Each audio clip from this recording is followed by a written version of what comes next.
terus memberikan kebermanfaatan. Bang Onim, Ya.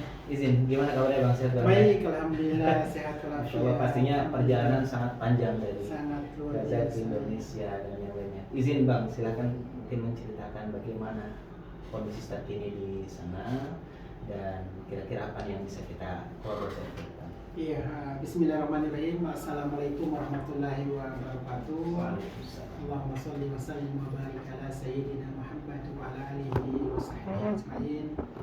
Alhamdulillah pada kesempatan ini kita diberikan karunia oleh Allah Subhanahu wa taala bahwa bisa bersilaturahim dengan sahabat perjuangan Bang Onim dari teman-teman DT Peduli langsung dari Bandung. Alhamdulillah, terima kasih Kang Denny dan Ustaz Ihsan, Kang Ascun, terima kasih sudah hadir di sini. Iya, saya berada di Jakarta sudah 3 hari. Alhamdulillah. Ini pun memang sebuah, ini kayaknya ketutup deh kamera, enggak ya? Kang Ascun. Iya, ketutup. Nggak apa, lanjut aja. Oke. Iya, jadi apa namanya? Sebenarnya Bang Onim berada di Indonesia pun sampai dengan saat ini masih kurang percaya ya. Setelah teman-teman melihat sendiri bagaimana terjadi pertempuran, gempuran, pembantaian, pembunuhan, kriminalitas yang terjadi saat ini di wilayah jalur Gaza, saya sendiri pada saat evakuasi keluar pun bukan hanya 3 kali ya, Ustadz Ihsan, akan tetapi lebih dari 20 kali untuk proses evakuasi saya bersama dengan anak istri ya. Jadi evakuasi mandiri. Saya bersama dengan anak istri itu hari pertama kami tidak bisa keluar karena terjadi gempuran sana sini. Kita bayangkan bagaimana gempuran ini bukan dalam waktu 10 menit satu rudal, enggak. 24 jam itu bisa sampai 500 sampai dengan 700 rudal dijadikan gempuran. Jadi teman-teman perlu sampaikan bahwa gempuran atau peperangan yang terjadi di Gaza itu tidak hanya di satu titik, akan tetapi seluruh titik itu dijadikan target. Seluruh wilayah Gaza, baik itu Gaza Utara, kota Gaza atau Gaza City, Gaza bagian tengah dan juga Gaza bagian selatan. Jadi teman-teman yang ada di Indonesia, salam dari masyarakat muslimin yang ada di Palestina khususnya di jalur Gaza.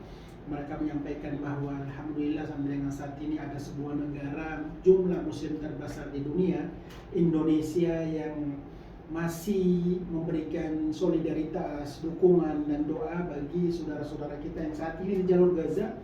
Saat ini memang benar-benar mereka membutuhkan doa dan dukungan dari teman-teman yang ada di Indonesia. Jadi memang dari segi program pendistribusian kemarin pun sangat berbeda dengan peperangan tahun 2021. Kalau tahun 2021 itu kita masih bisa bergerak karena masih mengetahui titik mana yang dijadikan gempuran. Contohnya dalam satu hari paling cuma sekitar 5 atau 6, paling banyak juga 10 rudal yang dijatuhkan, itu pun di titik yang sudah diketahui. Contohnya di camp pelatihannya pejuang Palestina, bukan ke pemukiman penduduk warga sipil. Tapi kalau untuk saat ini di Gaza itu semuanya dijadikan target, baik itu masjid, sekolah atau madrasah, tempat ibadah, rumah masjid dan gereja, sampai ke tingkat rumah sakit. Saat ini itu di atas 99% rumah sakit yang ada di Gaza itu sudah dijadikan target oleh pihak penjajah.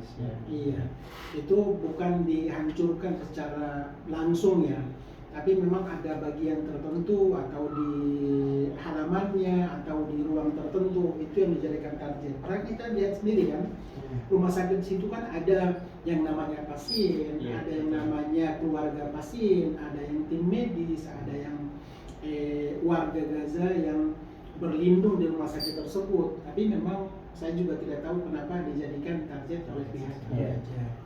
Jadi memang proses distribusi bantuan di sana itu saya sendiri itu benar-benar tidak bisa berbuat apa-apa untuk distribusi bantuan untuk saat ini. Untuk saat ini pada saat terjadi peperangan, untuk saat ini sejak awal sampai dengan saat ini itu kita tidak berbuat apa-apa. Karena kan kita bayangkan coba bagaimana pada saat kita bergerak itu bukan lagi gempuran tapi hujan, rudal dan hujan bom itu yang terjadi. Jadi saya sendiri nih teman-teman sahabat DT yang dimuliakan oleh Allah Subhanahu wa taala, pada saat saya keluar dari rumah untuk mencari makanan, cari makanan aja nggak tahu cari minuman, air minum, itu sudah 90% tidak akan kembali bertemu dengan anak istri. Padahal kan hanya untuk mencari minum, air. Kan kita lihat sendiri kan ada warga Gaza yang mereka antri di pabrik roti, tiba-tiba di rudal, banyak yang meninggal. Ada yang antri mendapatkan air minum di rudal, banyak yang meninggal. Para pasien yang dievakuasi ke rumah sakit yang di rudal, meninggal juga di dalam situasi seperti itu. Jadi memang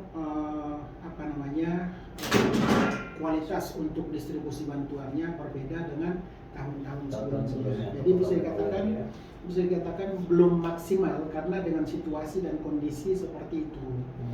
Sampai dengan saat ini tim kita yang ada di Gaza, relawan DT Peduli yang ada di Gaza, para guru yang ada di Gaza, itu juga memang mereka tidak bisa berbuat apa-apa karena mereka pun tidak bisa keluar dan kita pun tidak bisa melibatkan mereka untuk proses distribusi. Kalaupun saat ini proses distribusinya mungkin sudah selesai, kendalanya lagi adalah jaringan internet.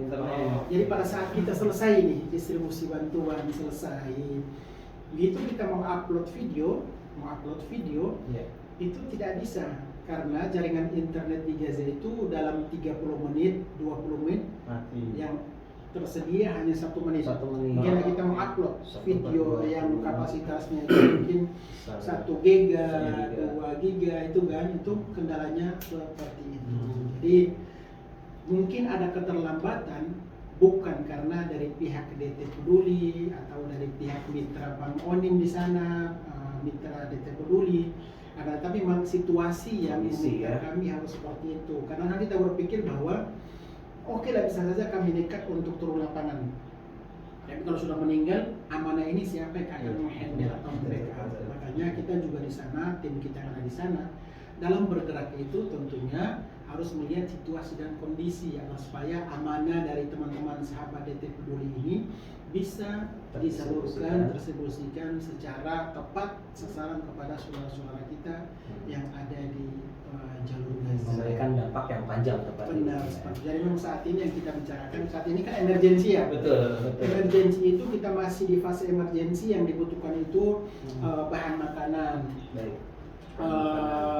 obat-obatan, air minum, terus juga kalau gandum dan roti untuk saat ini mustahil. Kenapa pengen bilang mustahil? Karena gandum dan pabrik roti pun sudah dijadikan target pengoboman oleh pihak penjajah. Jadi memang sebelumnya itu kita sudah mengorder gandum itu sekitar berapa ton gitu ya.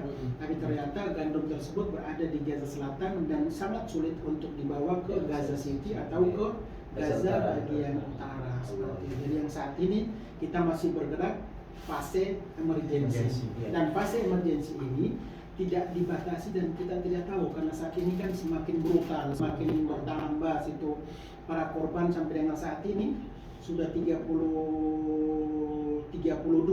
hari agresi, itu menewaskan lebih dari 10.900 warga Gaza, sedangkan yang cedera itu sudah lebih dari 26.000. Itu dalam waktu kurang dari 30 hari.